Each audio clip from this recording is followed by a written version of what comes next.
Ya estamos en vivo. Ok. Bienvenidos a Comunicón, el primer ciclo de conferencias de la Facultad de Ciencias de la Comunicación de la Universidad Católica de Honduras. Mi nombre es Ivy Cisneros y me acompaña Mauricio Cornejo, el miembro de la Asociación de la Facultad de Comunicaciones, y nos apoyará en el espacio de preguntas y respuestas. En esta segunda conferencia tenemos a la licenciada Piedad Huerta. Es un honor que esté con nosotros, es la representante del organismo con más de 25 años de carrera en el campo de la salud pública. Del Centro de Investigaciones y Estudios de Salud de la Universidad Nacional Autónoma de Nicaragua. Maestría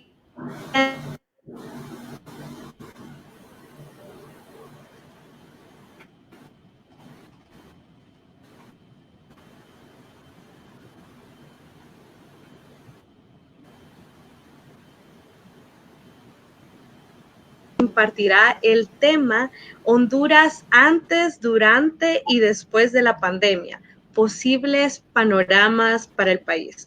Buenas tardes, licenciada. Muy buenas tardes.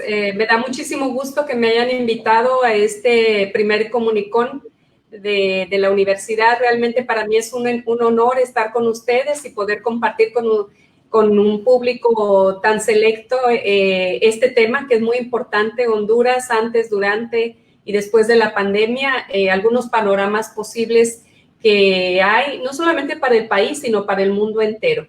Entonces empezamos, si gustan, pasamos a la primera lámina. Yo quise empezar esta presentación yéndome 100 años atrás en lo que es el antes de la pandemia, de esta pandemia.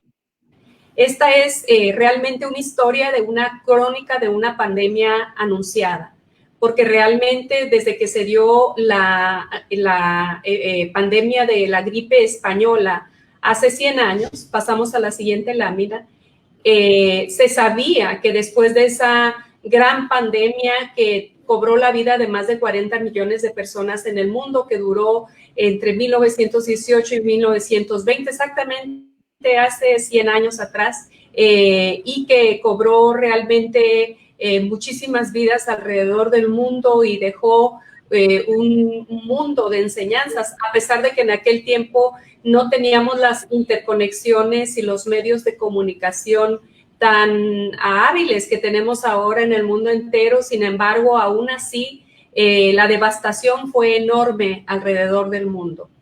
Vayamos a la siguiente lámina.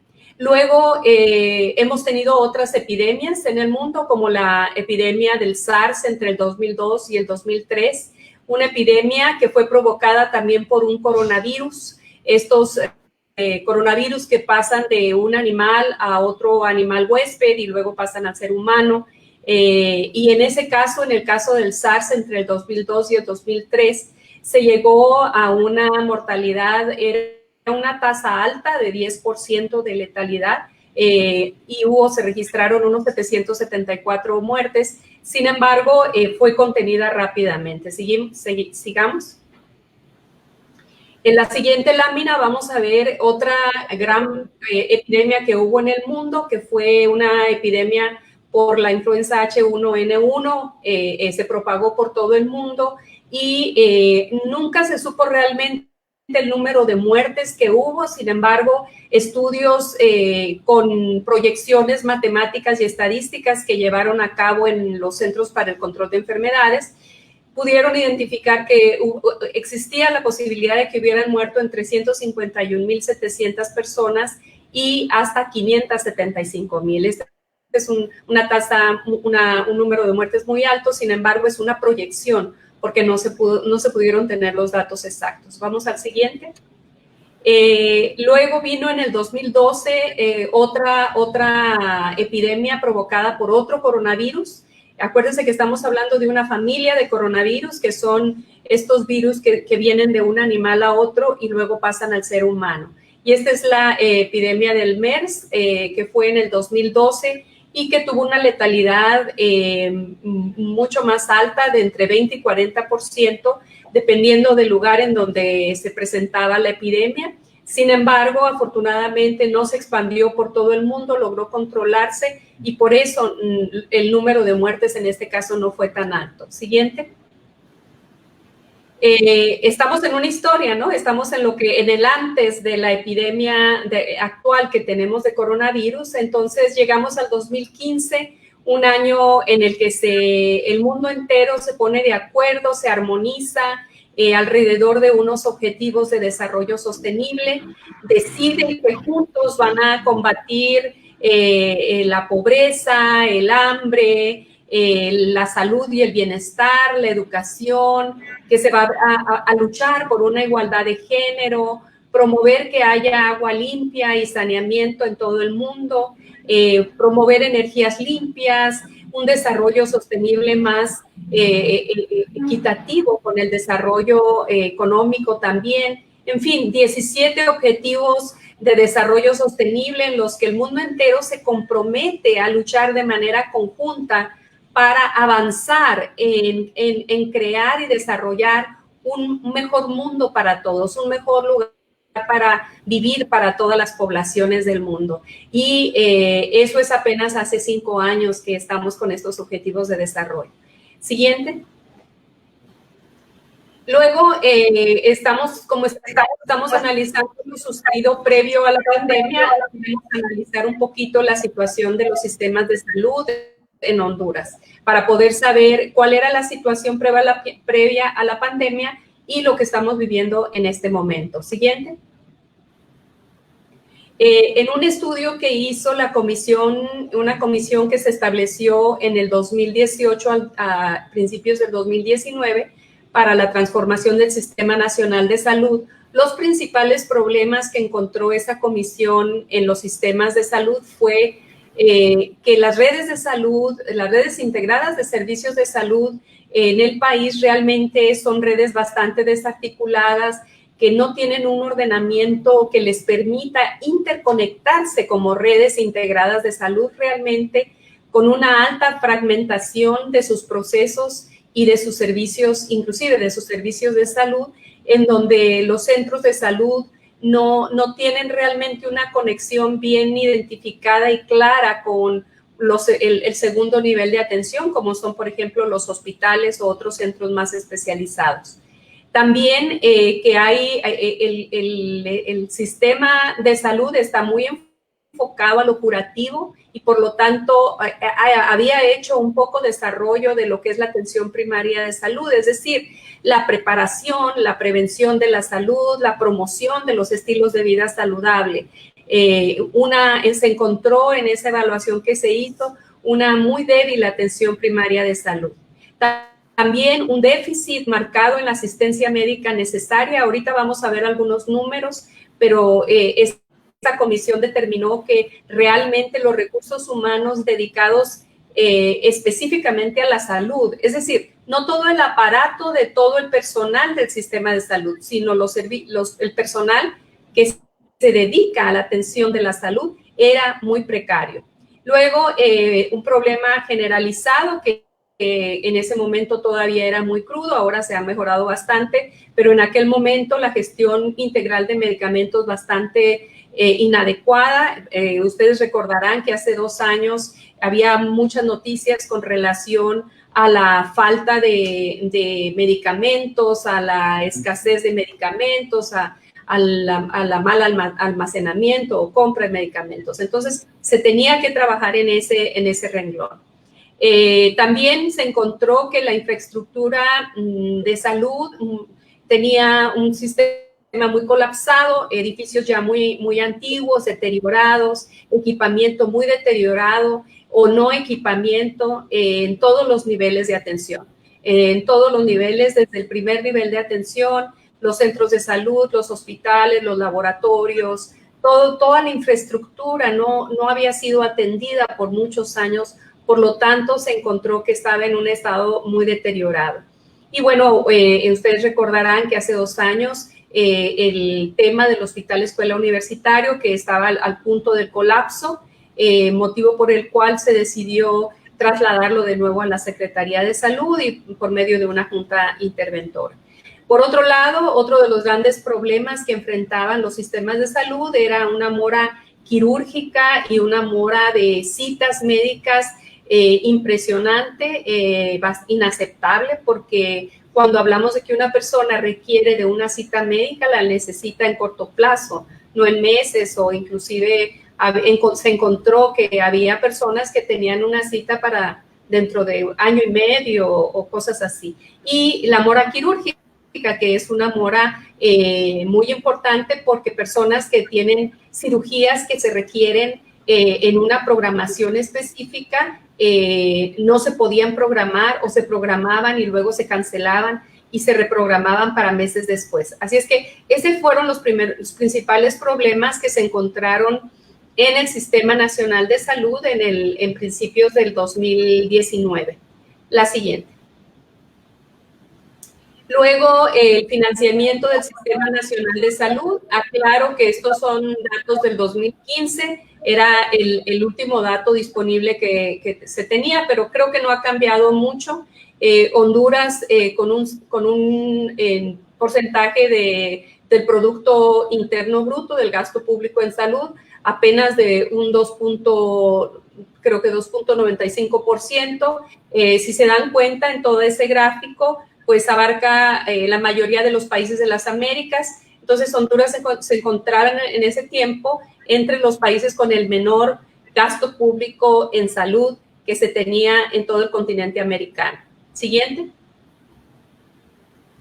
Por otro lado, el abastecimiento de los recursos humanos, igual son datos del 2015, que son datos que estaban disponibles. Sin embargo, debo decir que aunque ha cambiado y se ha avanzado en esta materia, realmente sigue siendo un problema en la actualidad. Una brecha alta para cubrir recursos humanos en la prestación de servicios de salud, tanto en los hospitales como en los centros de primer nivel.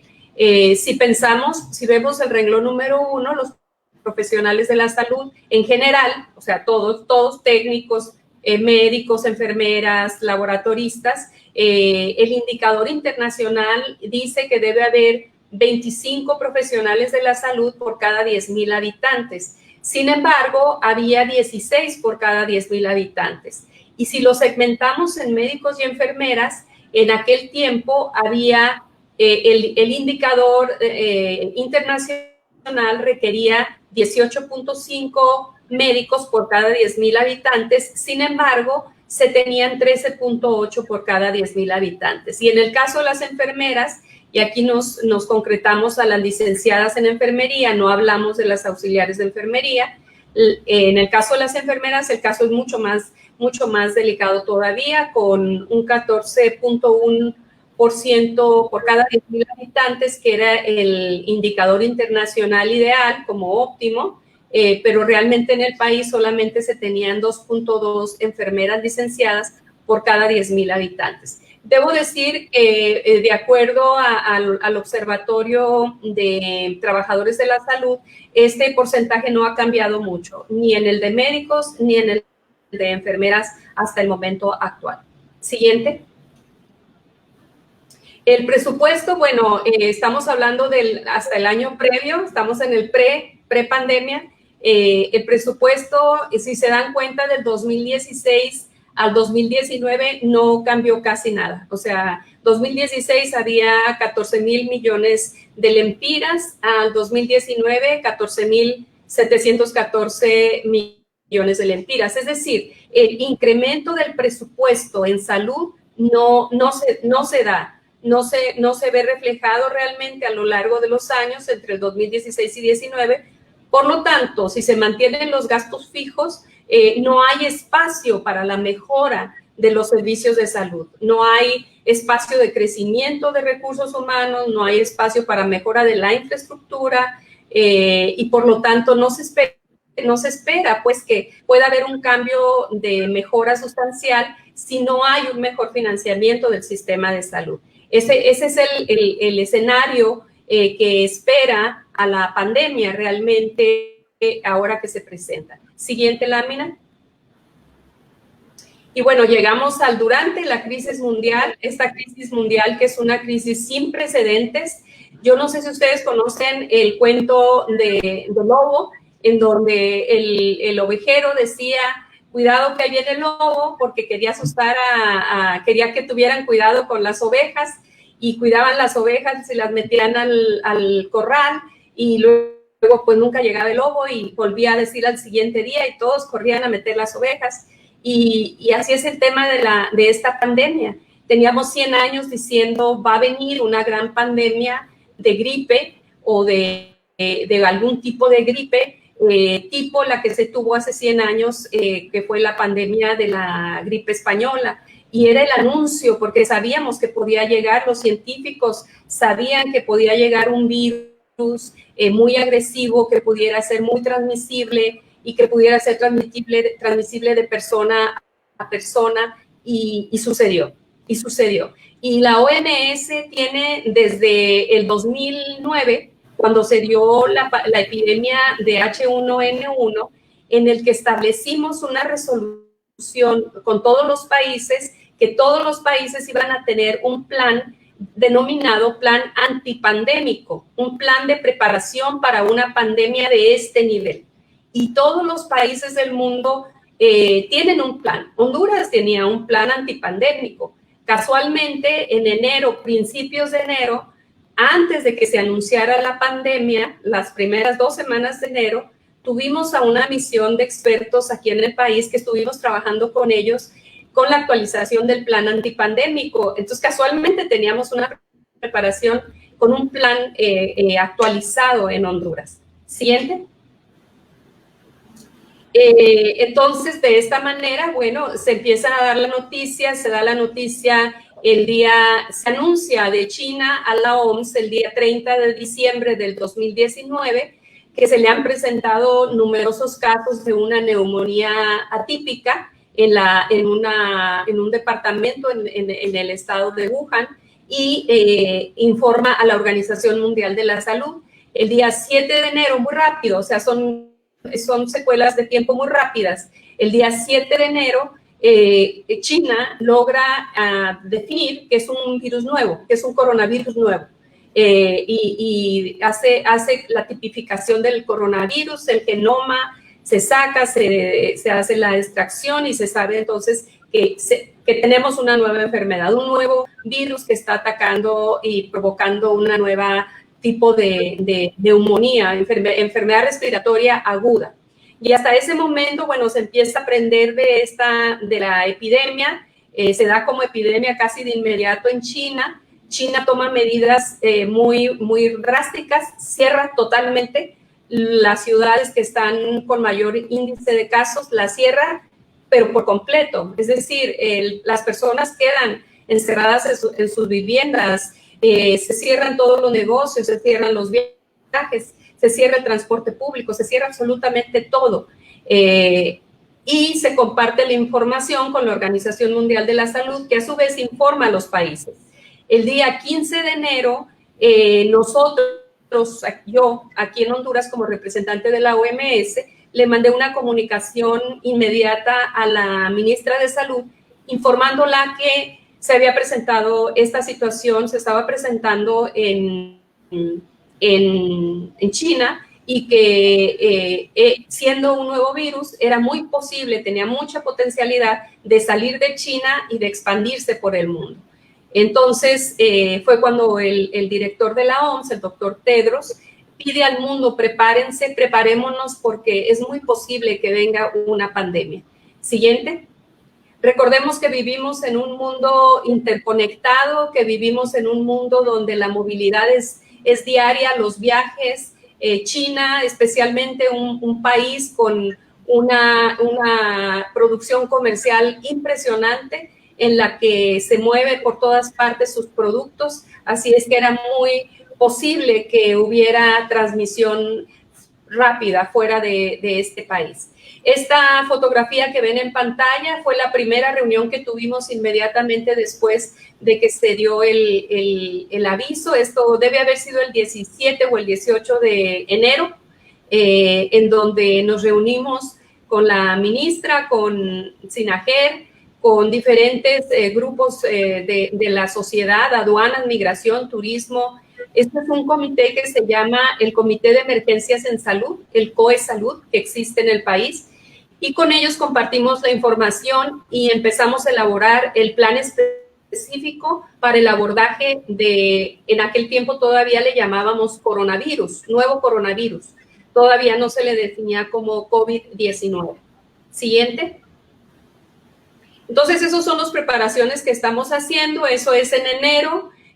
Principios de febrero mandamos a una persona del laboratorio de virología a que se capacite en la Ciudad de México para aprender a usar los nuevos pruebas de laboratorio para identificar al virus, al coronavirus en las pruebas de laboratorio, y esa microbióloga regresa al país con una carga de pruebas laboratoriales lista para prepararse por si se da un primer caso en el momento que se diera. Ahí empezamos a ver cómo iba avanzando el mapa de crecimiento de casos en China, en España, en Italia, en Europa. Luego brinco a Estados Unidos, a Canadá, a Brasil, y empezamos a verlo en el continente americano. Y cada día, se los puedo decir así, era como una zozobra en el país. Con la ministra de Salud intercambiábamos mensajes y pensábamos, cada día puede ser el día en que en cualquier momento nos digan que alguna de las pruebas que se estaban haciendo,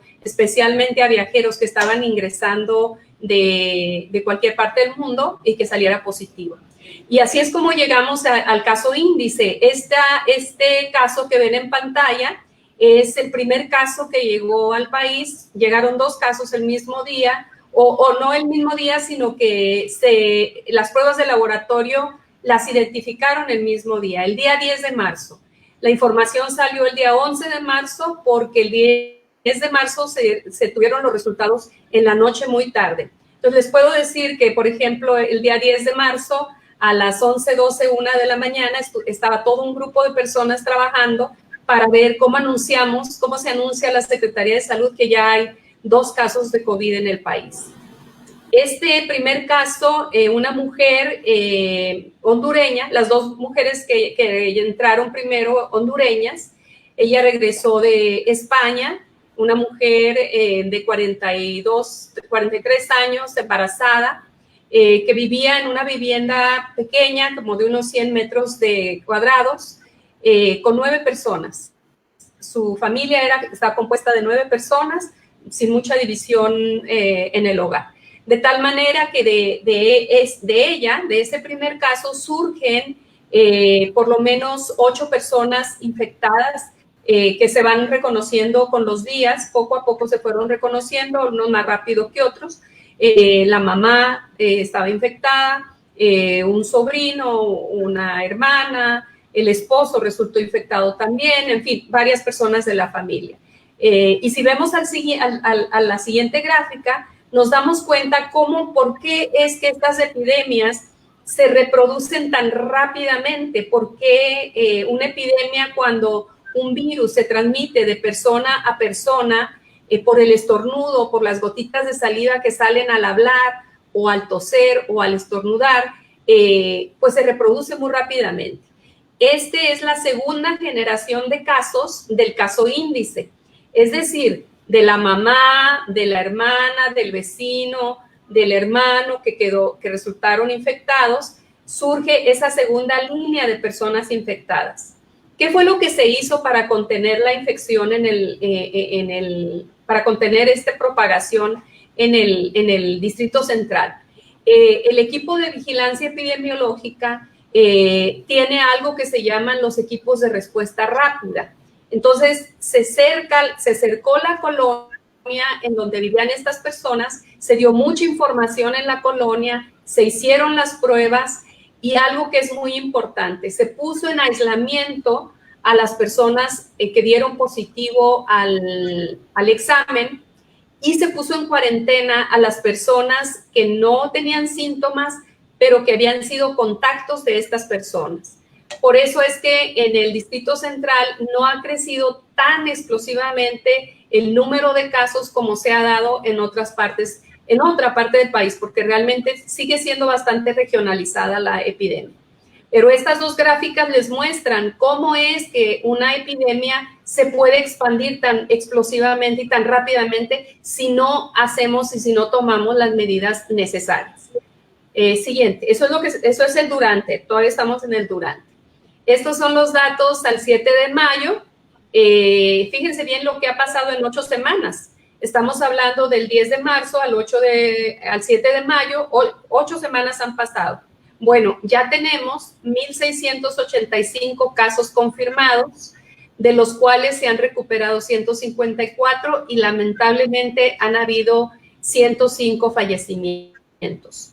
Los casos recuperados posiblemente sean más. Lo que sucede es que hay un protocolo para determinar que una persona es recuperada y esto se da cuando la persona que estaba enferma se recupera, pero se le hacen 2 pruebas, una con diferencia de 24 horas una de la otra, y las 2 pruebas dan negativas.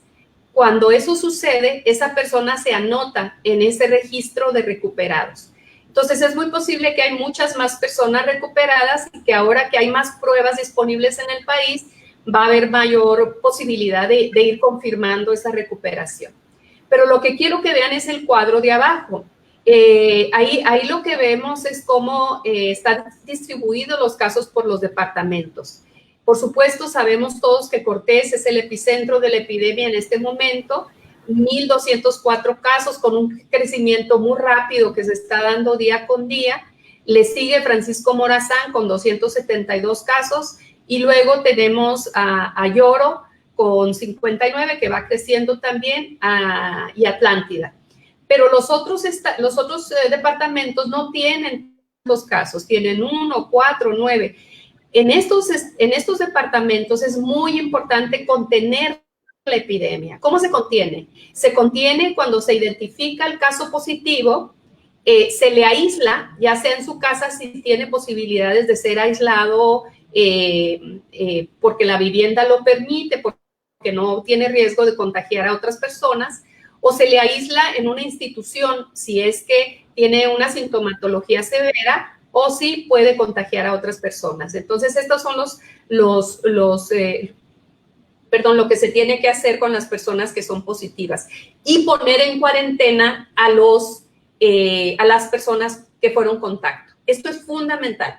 Si alguien fue contacto de un caso positivo, es su deber y obligación informar al 911 y ponerse en cuarentena, quedarse en su casa con medidas de prevención, observarse a sí mismo y ver si desarrolla o no sintomatología.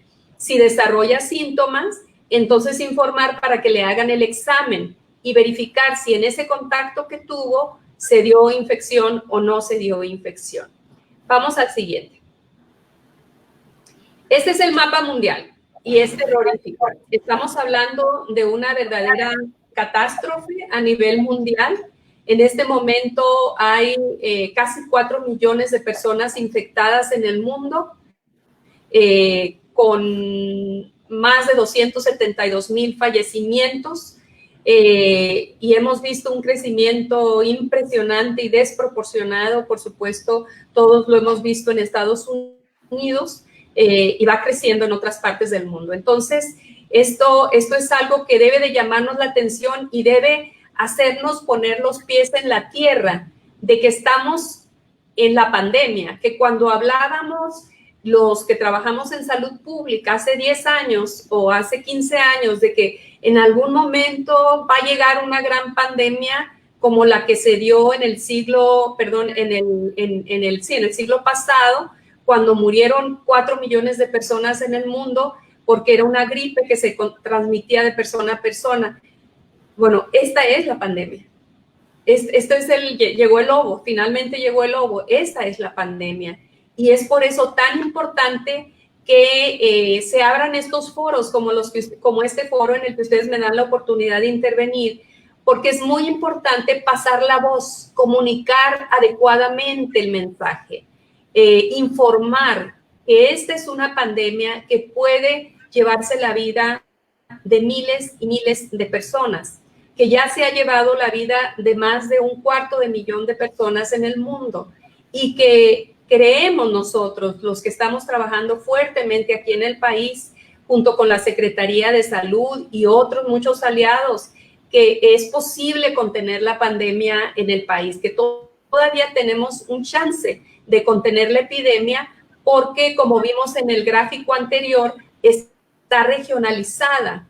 Y si hacemos las intervenciones correctas, adecuadas, con la intensidad que se tienen que hacer, podríamos contener la epidemia para que no se disperse al resto de los departamentos del país. Vamos a la siguiente. Aquí, por ejemplo, si nos ubicamos en la línea azul, nos damos cuenta que esa es la línea para todo el país. Esa es la línea de crecimiento de todo el país.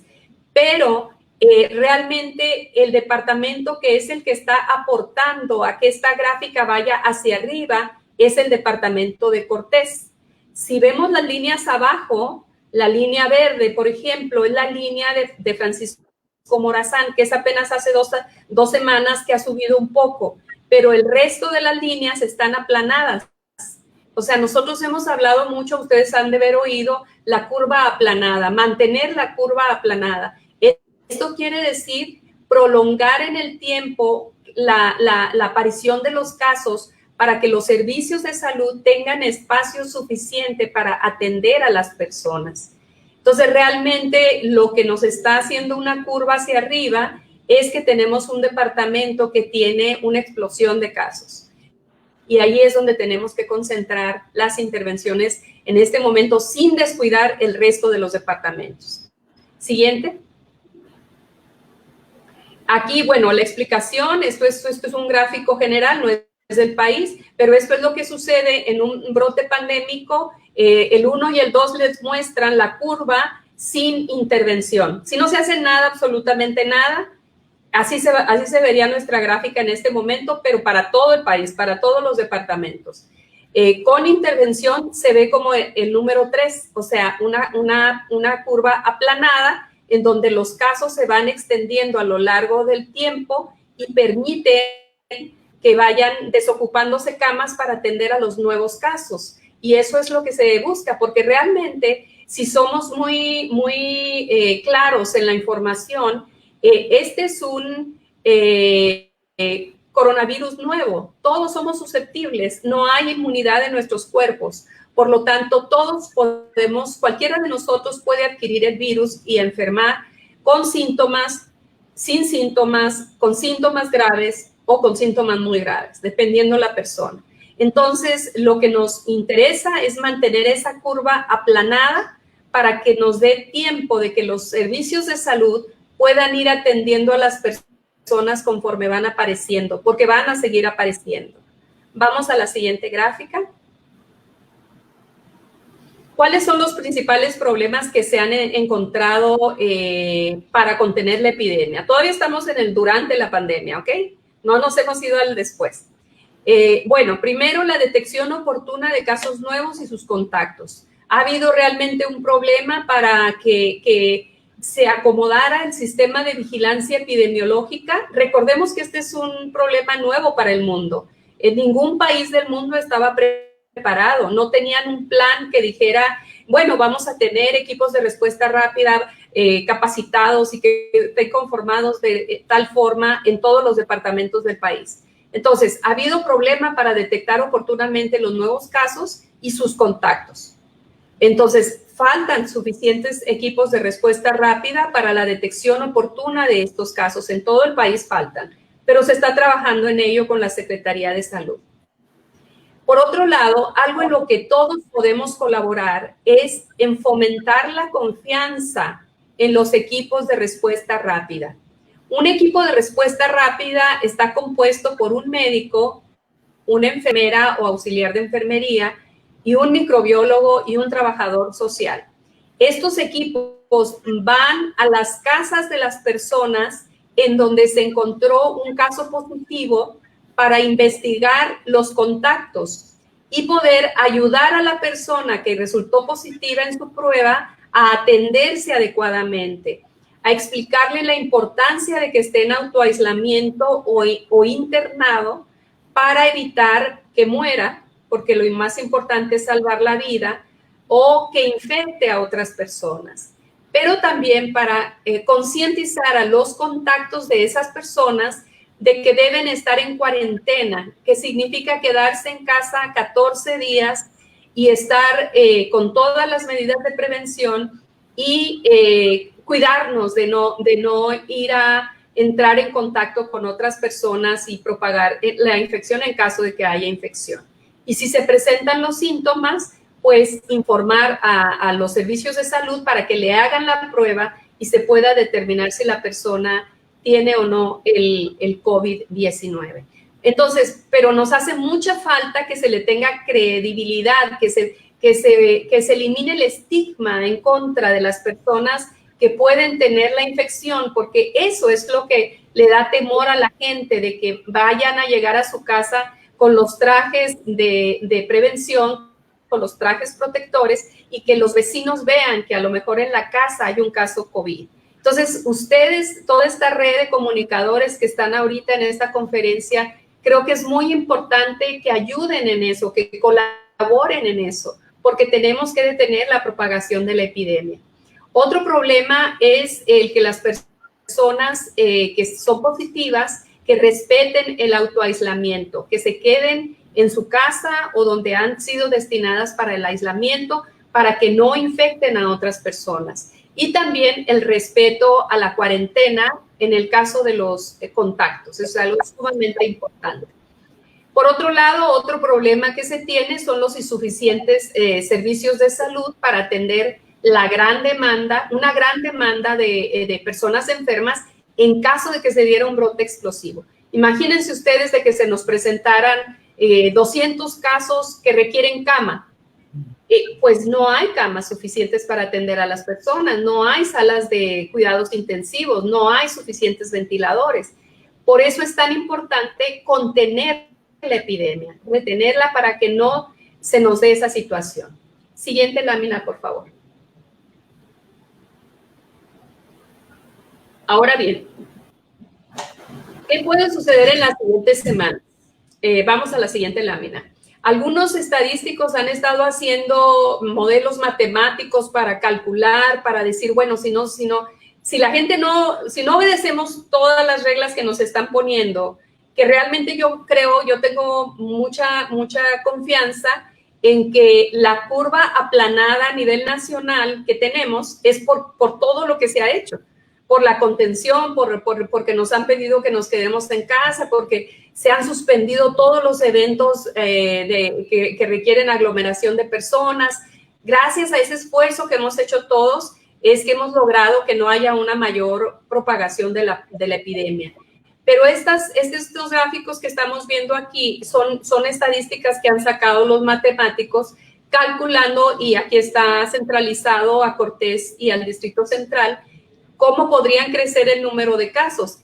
Yo debo recordarles que es un virus nuevo, entonces todos somos susceptibles, todos podemos enfermar si nos infectamos de otra persona. Por lo tanto, esa curva podría subir hasta cientos de miles de casos en el país, si no se tomaran las medidas necesarias. Siguiente. Siguiente lámina. Tenía ahí unos clics de más. Pero acá estamos. Ya, si le da otros 2 clics. ¿Otro más? ¿Otro más? ¿Otros 2 más? A ver si no nos pasamos. Uno más. Ahí estamos. Bueno, entonces esta es otra gráfica que nos indica la situación aún más estratificada todavía. O sea, si hacemos el cálculo a unos barrios Villanueva. Si nos concentramos en cómo pueden dar los casos en el casco urbano o en gracias a Dios. Estamos pensando en zonas en donde ha sido realmente difícil entrar, hacer la concientización, que permitan la entrada de los equipos de respuesta rápida, que la gente salga con la mascarilla, que hagan, o sea, ha sido bastante difícil. Y realmente, miren, este es un dilema muy grande porque por un lado tenemos una enfermedad nueva que no teníamos por qué conocer, es nuevo, han pasado apenas 3 meses desde que se dio el primer caso, pero 8 semanas desde que se da el primer caso aquí en Honduras, y por lo tanto es muy difícil lograr penetrar a toda la comunidad con la información necesaria. Y aquí es donde abogamos a la expertise de todos los comunicadores que están en el país y que tienen precisamente ese trabajo de pensar creativamente cómo podemos pasar el mensaje, cómo podemos hacer movilización social de tal manera que convenzamos a la gente de que hay un problema, hay una enfermedad que puede ser mortal, que ha matado ya a más de 100 personas en el país y que puede ser catastrófico si no se toman las medidas que se tienen que tomar.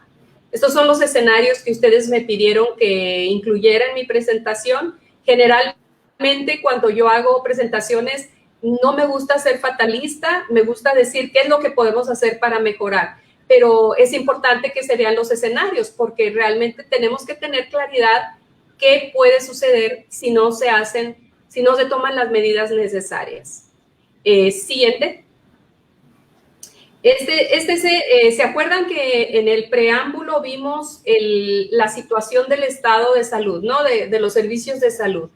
Este cuadro nos muestra las camas disponibles que había en el país hasta hace un mes. Esta gráfica es de hace un mes. Realmente ya hay más camas porque se ha estado trabajando en aumentar el número de camas y el número de camas UCI. Pero en ese momento, digamos que si tuviéramos 20 personas ingresadas simultáneamente con necesidad de camas de cuidados intensivos, si nos vamos a la última columna, nos daríamos cuenta que estaríamos con un déficit de 8%. Pues es decir, no habría capacidad en el país para atender 20 pacientes simultáneamente en un espacio de camas de cuidados intensivos. Por eso es tan importante espaciar a lo largo del tiempo. Siguiente. Acciones críticas. ¿Qué es lo que nosotros estamos proponiendo o hemos propuesto para abordar la problemática de una manera que sea crítica y enfocada? Siguiente. Primero, lo más importante es salvar vidas. Eso lo tenemos bien claro, salvar vidas. ¿Cómo podemos salvar vidas?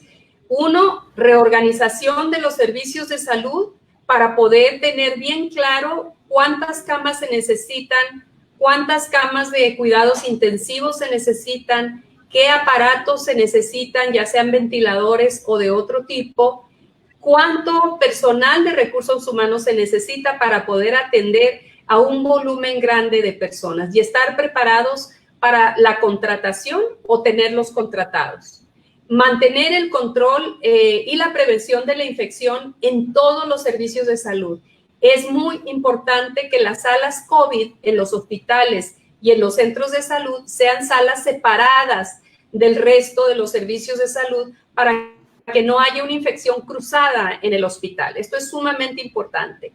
También cuidar a los trabajadores de la salud para que no se infecten. Esto es fundamental.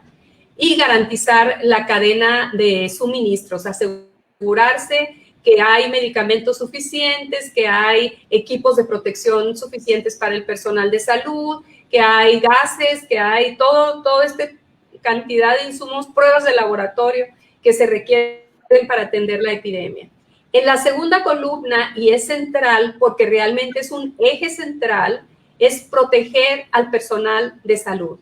En este momento, el personal de salud es el recurso más preciado que podemos tener para la pandemia. Y no es un cliché, no es un discurso de aplaudamos a los trabajadores de la salud.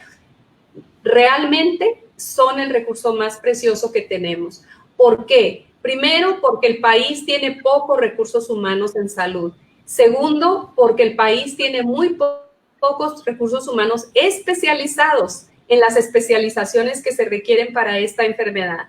Tercero, porque son seres humanos, porque son personas que están al frente de la batalla, porque están exponiendo su salud y su vida al atender a los demás. Entonces tenemos que protegerlos. Y para protegerlos es muy importante que tengan la dotación necesaria y suficiente de equipos de protección personal y también que tengan la suficiente capacitación para que sepan qué deben hacer y cómo deben hacer las cosas para no infectarse. Y por otro lado, la tercer columna de acciones críticas es el desacelerar el contagio. Lo que les decía antes es muy importante. Esto es clave. Detectar oportunamente el caso, lo más temprano posible. Aislar a la persona que resulta positiva, que se quede en casa si es que es leve su enfermedad, con toda una serie de instrucciones de cómo hacerlo, con su medicamento, con su atención médica. Rastrear y poner en cuarentena a todos los contactos de los casos positivos. Esto es lo que está resultando sumamente difícil en Cortés, porque no están dejando entrar a los equipos de respuesta rápida a los sectores donde están estos contactos. Y son colonias muy populosas, por lo tanto es muy fácil que se disemine la enfermedad. Por otro lado, mantener una comunicación muy activa y con mensajes muy enfocados a cada fase de la epidemia con la comunidad. Yo creo que aquí ha habido falla. Yo creo que aquí podemos hacer un trabajo mucho mejor hecho en todo el país y en todos los departamentos y en todas las lenguas de las comunidades indígenas que hay en el país. Y aquí es donde ustedes tienen un trabajo importante que hacer. Y también el implementar todas las medidas de prevención que hemos estado repitiendo y que yo les invitaría, es más, los provocaría como comunicadores a que innovadoramente y creen mensajes. ¿Cómo podemos modificar y crear un mensaje que diga lávate las manos frecuentemente con agua y jabón? Ya lo decimos así todo el tiempo, pero ¿qué hacemos para que la gente lo haga? Eso nos va a salvar la vida realmente. Es la mejor medida que podemos tener. Distanciamiento físico, guardar 1,5 metros enfrente, atrás, a los lados de la siguiente persona. ¿Por qué nos protege el distanciamiento físico? Porque si la persona que está alrededor mío tiene el COVID y tose o estornuda o tiene sus manos contaminadas, yo estoy poniendo una barrera si quieren artificial, porque es un espacio espacio físico, pero estoy cuidando y estoy protegiéndome de no infectarme. Y por otro lado, el uso de la mascarilla, que es una medida que el gobierno ha dispuesto y que nos parece que es muy, muy adecuada. Reconocer los síntomas es fundamental para poder identificar cuando una persona requiere de la atención médica y fortalecer la capacidad laboratorial en todo el país. Esas son medidas críticas en las que tenemos que enfocarnos en este momento para ir librando los siguientes meses. Yo tengo mucha esperanza en que vamos a tener algún tratamiento certificado que funcione y que en algunos meses vamos a tener la vacuna. Entonces, entre más logremos contener la epidemia, más nos acercamos a ese tiempo en el que vamos a poder tal vez librar la batalla con menos cantidad de personas muertas. Siguiente. Ahora bien, ¿qué va a pasar después?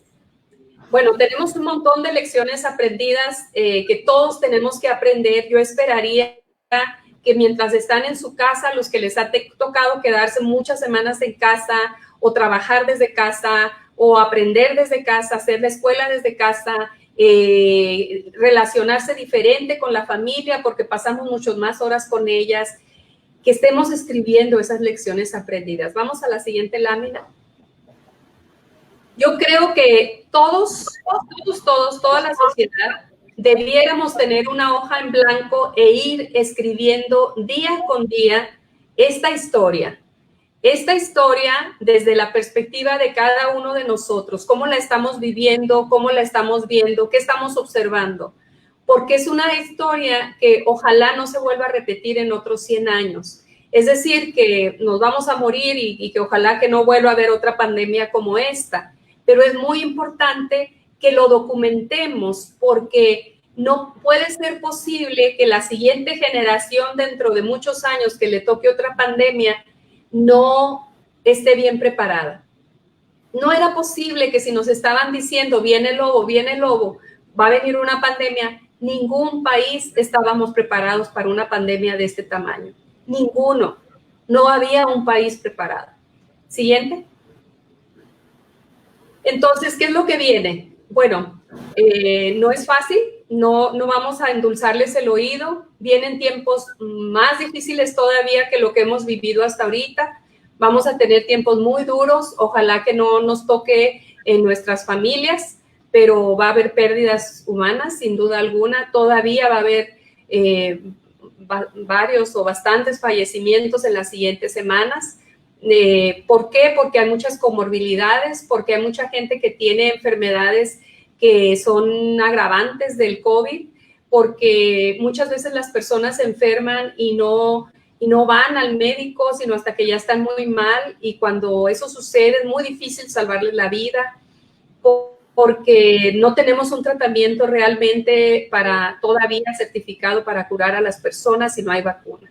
Entonces, esto es un escenario que va a estar feo. Vamos a seguir viendo escenas muy desagradables en la televisión, y ojalá que aprendamos a pasar mensajes positivos para que aprendamos a ser más tolerantes con las personas que tienen COVID, y también aprendamos que los cadáveres, y este es un mensaje que voy a insertar porque no lo había puesto, que los cadáveres de una persona que fallece por COVID es un cadáver que no es infeccioso.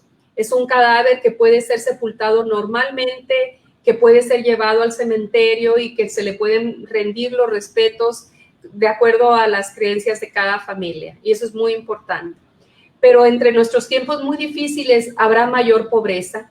Hay un pronóstico ya, si Honduras tenía un 60% de su población en niveles de pobreza, el pronóstico de la CEPAL indica que va a crecer a 70-75%. No es nada más Honduras, debo decirlo, el mundo entero el mundo entero tendría esos tiempos difíciles realmente.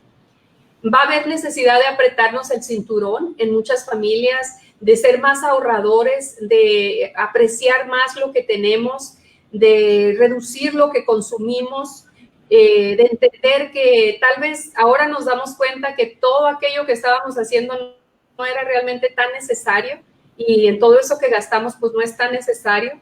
Deberemos responder a las medidas de prevención para desacelerar la epidemia, y sería muy importante compartir lo que tenemos y esperar lo mismo de los demás para con nosotros.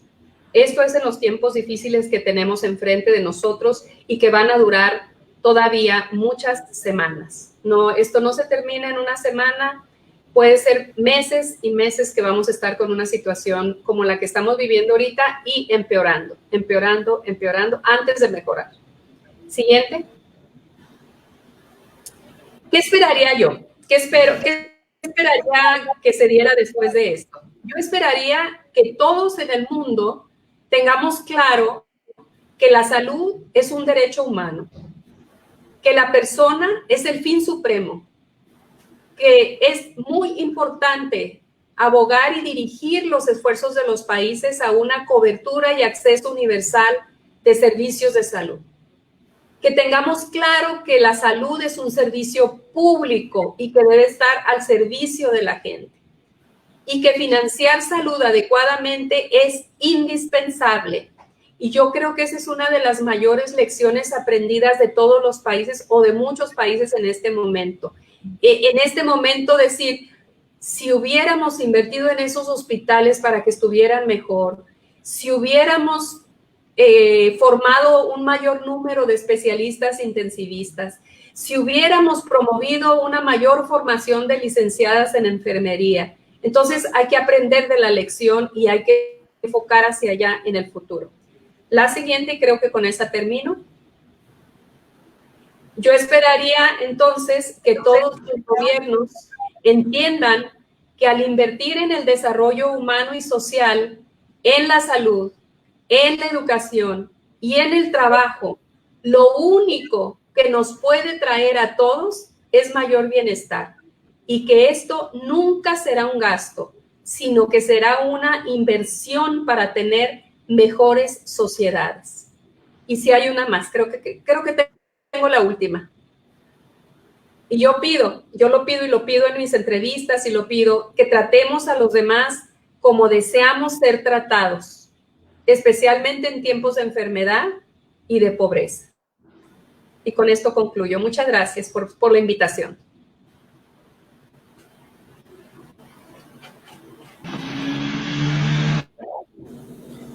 Licenciada Huerta, muchas gracias por darnos este espacio.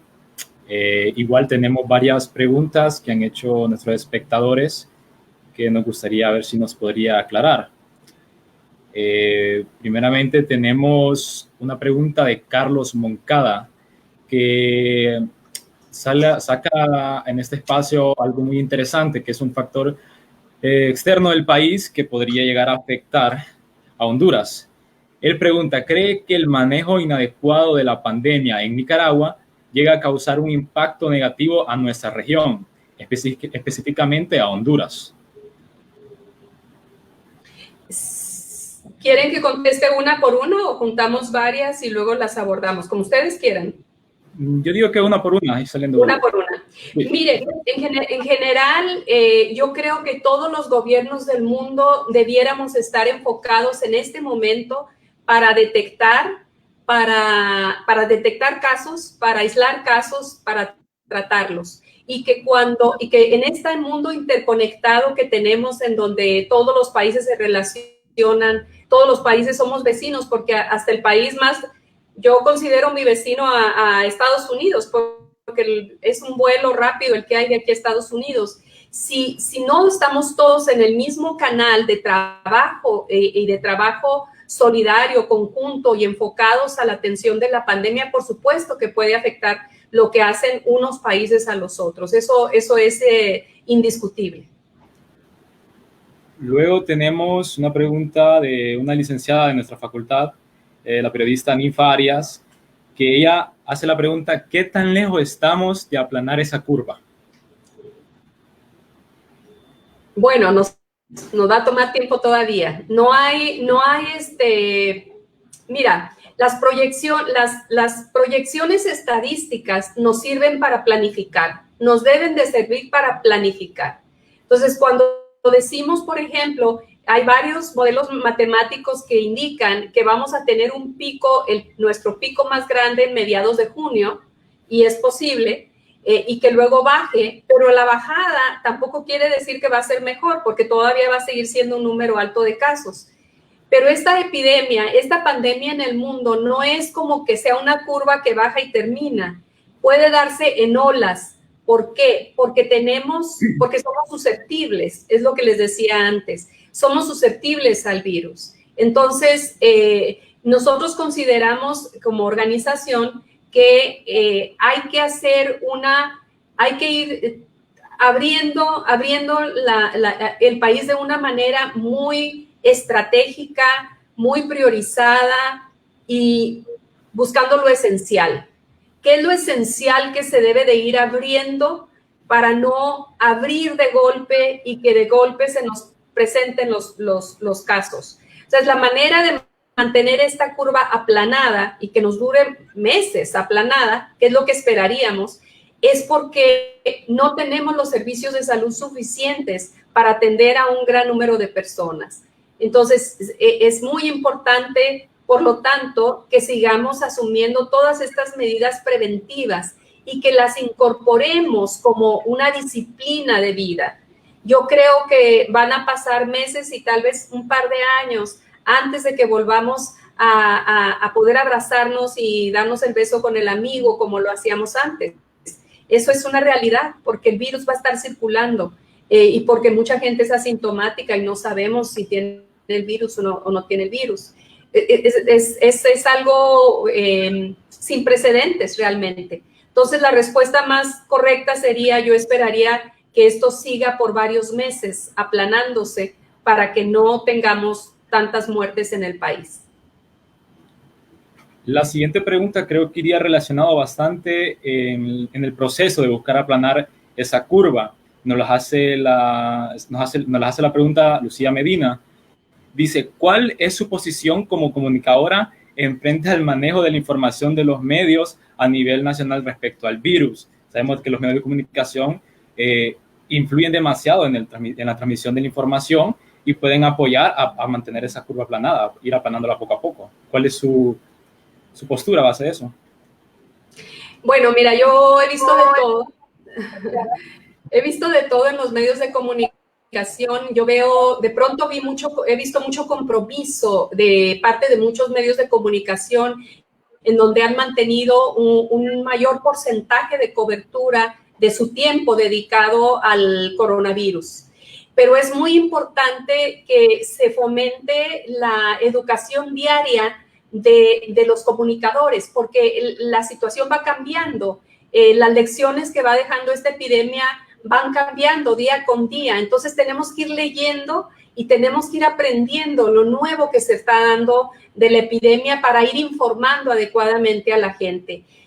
No hay peor mensaje o comunicación que podamos dar que la falsa, porque ahí creamos una falsa, creamos una información que es errónea y que puede causar daño. Entonces, yo cuando tú hablas de mis años de comunicación, hace muchos años, pero lo uso mucho, a mí me enseñaron que si yo no sabía algo cuando estaba dando una información, que era mejor decir voy a investigarlo que inventarlo, o que decir cualquier cosa que se me ocurría, o decir algo que leí en redes. Bueno, en aquel tiempo no había tantas redes sociales como ahora, pero me explico, o sea, tenemos que aprender, tenemos que ser periodistas, bueno, tienen que ser periodistas que se estén educando día con día de lo que está sucediendo. Y, por ejemplo, no de pronto salir con un comentario afirmativo como si esa fuera la verdad absoluta. Cuando estamos hablando de un coronavirus, de una pandemia que es cambiante porque es nueva, y a diario están sucediendo novedades con relación a esto. Se aprende un día que un medicamento puede funcionar y a los 5 o 6 días aparecen una explosión de artículos que dicen no, realmente no ayuda, la evidencia científica indica que no ese es el medicamento que estábamos esperando. Luego de pronto aparecen un ejemplo muy concreto, túneles desinfectantes. Ustedes los han visto, estos túneles que ponen en los lugares y que pasa la gente y la fumigan, literalmente. Bueno, nosotros giramos una comunicación a la Secretaría de Salud informándole que esos químicos que le echan a las personas encima pueden ser dañinos para la salud. Eso no se utiliza con las personas. Esas desinfecciones son para superficies lisas o porosas, es para limpiar superficies. Ahí son efectivos, pero no en las personas. No pueden causar una sensación de que la persona está desinfectada y puede entrar a su trabajo y entonces descuidar las otras formas que sí son efectivas de prevención y que hemos estado comentando. O salir del trabajo y llegar a su casa y en vez de quitarse la ropa y lavarla, que es lo que estamos recomendando, llegar con la ropa como si nada porque ya está supuestamente desinfectada. Llegar con tos, llegar con los ojos irritados porque le rociaron de una sustancia química que es dañina para la salud. Entonces, creo que he visto de todo en los medios de comunicación y lo que yo diría es que es muy importante que nos eduquemos día con día, que leamos y que volvamos a leer, que buscamos la información que tiene evidencia científica para informar adecuadamente. Luego tenemos otra pregunta de otro licenciado de la universidad que dice José Talbot, buenas tardes, dice Beat Huerto, ¿cuáles serían algunos de los efectos a largo plazo que se podrían ver en Honduras después de la pandemia? ¿Está el país listo para enfrentarlos? Esta pregunta creo que viene en base de que como hondureños tenemos como esa expectativa en este momento de que se está viviendo la pandemia, ¿no? Tenemos como esa zozobra todavía, pero igual tenemos esas dudas de, bueno, tenemos la fe de que esto va a terminar, pero luego ¿cómo, después de que termine, qué viene? O sea, ¿estaremos preparados para eso? Mira, yo creo que viene una depresión económica para el mundo entero y difícilmente estamos preparados para eso. No podemos hablar solamente de Honduras porque realmente la afectación es una afectación mundial. Y se miden ahora nos medimos por indicadores mundiales de crecimiento económico, de crecimiento o de crecimiento del empleo, en fin, entonces creo que vienen un par de años difíciles, muy difíciles para el mundo entero, y que lo que afecta a Estados Unidos en su producción afecta a Honduras, y que lo que afecta a China en su producción afecta al resto del mundo también. Entonces, o si en México no se da producción de cierto alimento que consumimos los demás, o si Honduras pierde su producción de café. Así es que es realmente un panorama más globalizado. Y no creo que estemos preparados. Creo que hay muchos esfuerzos, creo que hay muchos proyectos que se están haciendo para tratar de enfrentar esta crisis de la mejor manera posible, y que los países lo están haciendo cada uno a su modo, algunos de ellos en comunicaciones subregionales en las que se comparten ideas y proyectos, pero creo que vienen tiempos difíciles para todos. Yo esperaría, sin embargo, que los sistemas de salud resultaran fortalecidos, fíjate. Yo esperaría que esto que está sucediendo ahora va a dejar, por ejemplo, una mayor capacidad laboratorial en diversas partes del país instalada. Y eso ya se queda, eso es sostenible.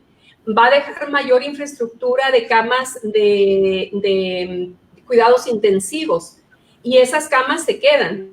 O sea, ya va a crecer el número de camas de cuidados intensivos en hospitales que no las tenían, porque realmente en el servicio público solamente había camas de cuidados intensivos en el Hospital Escuela y en el Hospital Catarino Rivas. Y ahora hay, y en algún otro, no recuerdo en cuál, y ahora va a haber en muchos más hospitales. Y con los hospitales móviles, bueno, pues esperaría que vinieran a sumarse a la infraestructura de servicios de salud que existen. Entonces, en ese sentido, yo esperaría que los servicios de salud resultaran fortalecidos después de la epidemia.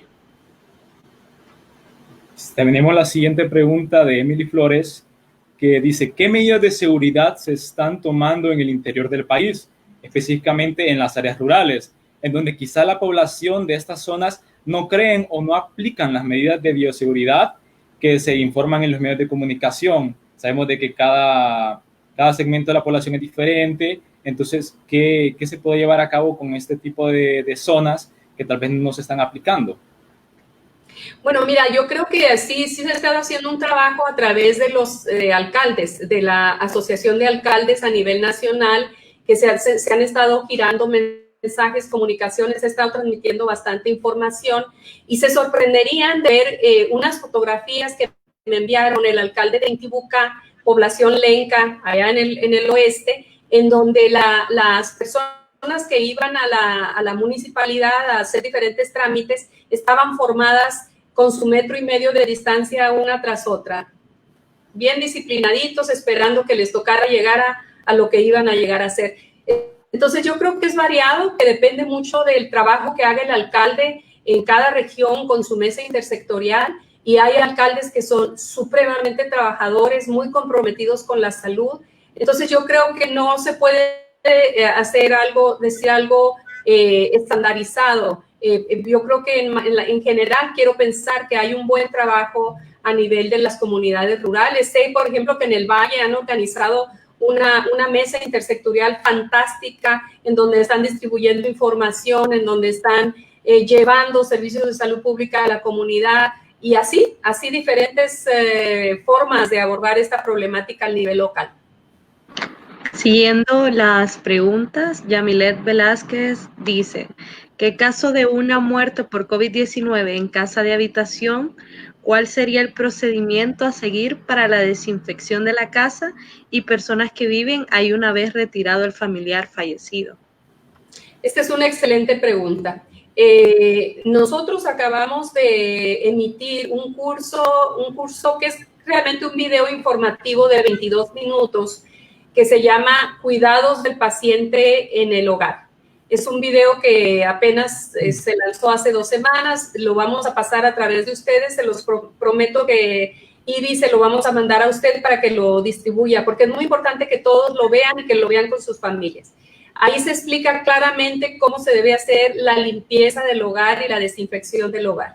Primeramente, si hay una persona enferma en casa, es muy importante que se mantenga una higiene extremada en la limpieza de todas las superficies alrededor del paciente, del cuarto donde está el paciente, con una solución compuesta de agua, 2 cucharadas de cloro en 1 litro de agua. Esa es una solución bien buena, bien efectiva, en un frasco opaco, y con eso se rocía un trapo y se limpia todas las superficies.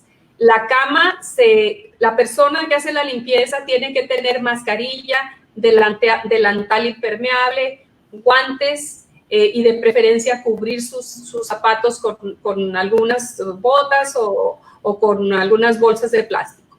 Hacer esa limpieza bien hecha de la casa. Cuando se retira el cuerpo de la persona que falleció, entonces se doblan todas las sábanas y todo lo que tiene la cama, se mete en una bolsa y se puede lavar en máquina o a mano con agua caliente, con bastante jabón, o poner con un poco de cloro, desinfectar y luego lavar.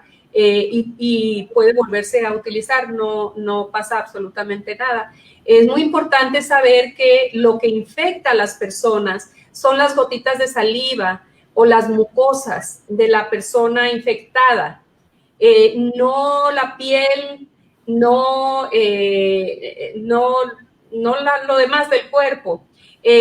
También puede haber existencia del virus, del coronavirus, en el excremento y en la orina. Esto es muy importante saberlo, sobre todo cuando tenemos pacientes ancianos a los que hay que estarles limpiando, personas que no pueden valerse por sí mismas, o niños infectados. Por eso es muy importante que siempre se utilicen guantes en el aseo de las personas y de todo lo que rodea a las personas para no infectarse, y usar la mascarilla permanentemente. También nos hacen la consulta Alejandro Carrasco. Buenas tardes. ¿Las posibilidades de sobrevivir una vez infectado aumentan con el ejercicio y la buena alimentación?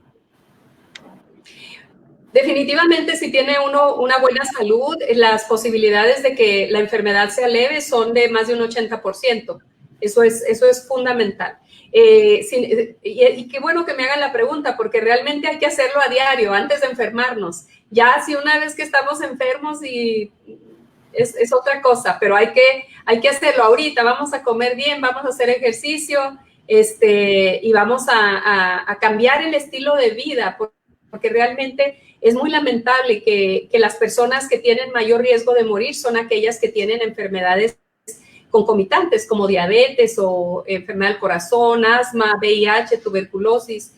Así es que si no tenemos esas enfermedades, tenemos una posibilidad de que tengamos una enfermedad leve, más de un 80%.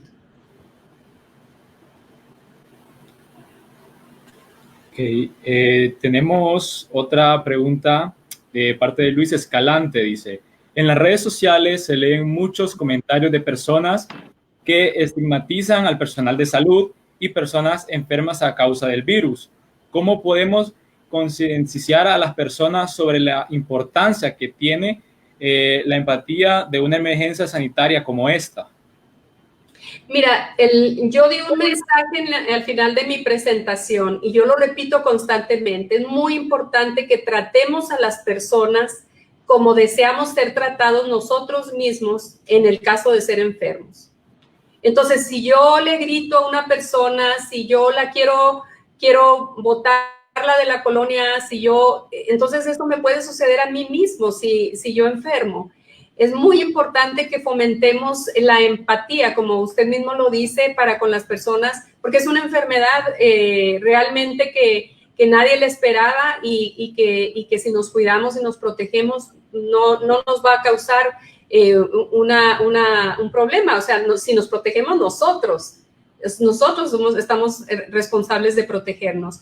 Sobre los trabajadores de la salud, mire, realmente a mí me parece fundamental que reconozcamos que gracias a ellos podemos sobrevivir esta epidemia si nos llegamos a enfermar.